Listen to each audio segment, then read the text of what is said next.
So hello guys, welcome back to the another sessions. Today I'm going to talk more about the set external context into UiPath apps. So basically we will see what is the use of this set external context. So I think you already know, like when we are working on any applications, any low code solutions, or you can say any full stack solution, we do a lot of kind of external data fetch. Assume that when suppose assume a use case when you are submitting a application like kind of a say reimbursement application, right? And then once you submit it, it goes and send an email, right? And in email you just send an URL of the apps page that you go and if you want to view what you have submitted, you can just go and open that, right? How it will open, it will go and you just click on the URL and it open a page, right? And once you open the page, there will be some certain query string, and in query string you pass some value, and based on the value what you do is just do your certain business logic on forms and get the data to display the data into front-end part, right? And and this could be a different type. Other you can send as a text, integer, booleans, or date and times, xyz.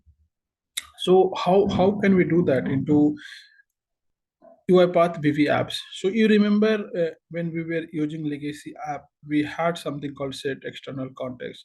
And for the set external context, how we were doing, we were creating a kind of app variables, and you can say app variables. And then once you load the data on the page initialization, or you can say the app initialization, what we were doing, we were doing like a set value, and in that we were just transferring the parameters value, and then it just comes and then you can read the value, right? So like you had to create the app variables for legacy. But coming back to the VB apps, you don't need to create any variables for this curiosity. You have some certain already defined methods for query string app variables. You can just write those and get the value from the query string easily, like a kind of a .NET applications, or you can say any full stack applications, right? So you don't need to worry about that. So how so I just explained you what is the use case and how we can do. In the some cases, like suppose we have to show the data from the external application, you can say some third party application or xyz application. So what we do, we just go and based on the URL we get the data. So that's what we are talking about, the set external context into UiPath apps. So if you talk about this is very helpful for RPA, because in this RPA robot industry, we are creating a lot of robots, process and everything, and then we are sending a lot of notification to the business users, and we are sending some URLs just to verify the data and everything. And in that one, you can use your heuristic parameter to get the data. You will see how it is very useful for the business user. So if you see this page like set external context, we have already predefined template which is very nicely given by you can say UiPath Apps team, and you can just go and download it and you can use that, and you can see how it has been built up. And then if you see this one, run a demo, and then you can go to next page and you can see. So basically you can create a query string parameter, something like this one, right? So let me go and show you something I have created here. So one second. So let me go and say,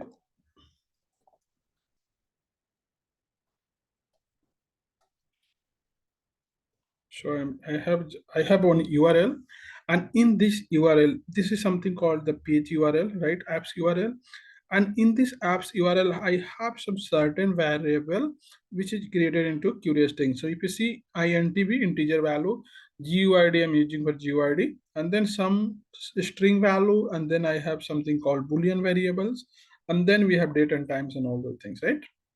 Let's remove this date and time right now, and we'll go with these parameters, right? And then we'll see how it works. So first we'll go to the application and how it works, right? So what you can do, you can go and create your application. And what you can do, like if you go to this page value, so in this one, if you see here, if you have anything in query string, what you can do, you can just go and write here into text value, right? So basically what you have to do, app.query param, and then this value. So let me show you something. Let's go and create a new page, right? I would say create page. I say this one. I can say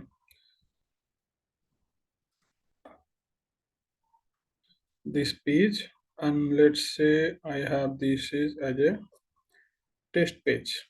Well, let's rename test new page. Right now I want to display a data from query string. What you can do, you can go and add a control, and then let's say I have something called kind of uh, text box, and let's say this is a text box control, and let's make some good UI here, and I want to display default value, right? And I want to say here default value. So what you need to do is just go and write your app. You can say app, you can say here app dot, basically you need to say app dot here query params. You can even get it directly. Otherwise what you need to do, you need to define. If you have a type, like if you have a type of integer, if you don't define and if you just get query param, it always returns as an integer text value. So what you can do, if you have something, if you want to really read it from like a kind of a based on the type of the fallow type of the data, then you can define query param of, and then you can say integer, right? Or you can say text, whatever you have. So a string, right? So you can say a string. So right now in our case I can say integer, and then just close this bracket, and then you can say basically what you need to do, you need to pass the query string parameters type, like value, exactly what you define into query string. So I have defined something called intv. Make sure this is very case sensitive, so you just be very careful, and then you can say to a string. See, so what happens basically, this will give you app dot query param of type, and then you can define the type. You can say the exact name of the query param dot to a string. So if you don't define of type, it always return as a kind of offset. It kind of a string value, right? Now if you go and say here, okay, and now if I make this page as a default, set a startup page, and now if I just run this one, right?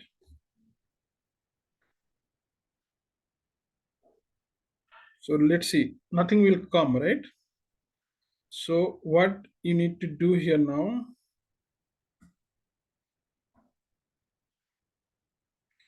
so let it run. So now see here, nothing will come because in this one I don't have any value. So now I have to go here and I say intv, right? And let's go, let it run. So see now, right now it's a zero because it is an integer value, so it always returns zero. Now I can say add a query param here, intv equal to, I can say 1 to 1 to 89, right? So let's go and run this. Now you can see the value here, right? So this value is basically coming from this query string parameter. You can say just change it 5,000. Now if you just run this, this will come 5,000, right? So now based on this one, you can write your logic, you can display the data, and you can play around this one. So now if you go here to some of the existing functionality, so if you see here, right, if you go here integer, you have something called integer. You can just go and say something integer value, but that's what I was talking. If you don't use and you want to go without generic method, you can always go and it will return as a text. See here, app dot query param, and then you can pass into double quotes the field name, right? And then it returns the value. Now suppose you have a GUID, and if you want to return a GUID here, so what you can do, if you go to here, if you see here app.query param of system.guid, and then you can pass that GUID string here, and then it returns as a string. So you need to define that, right? So let's go here and say something. I want to make this page default, And if I load this page, let me show you something. So let it run, guys. 1 second.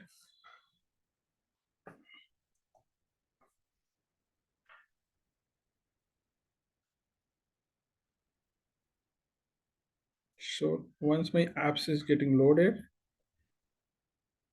so now you can see nothing is coming because I'm not set anything here. Now if I go and pass this value, let's see.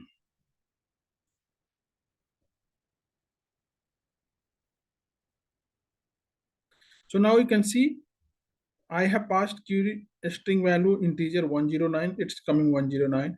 I have passed GUID string like in double quotes. This string is coming here, GUID is coming here. Similarly, I have passed testing parameters. Then for text, it is coming here. For similarly, I have passed for Boolean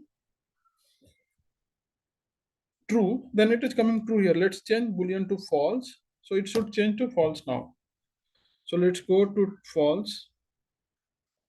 See here false is coming.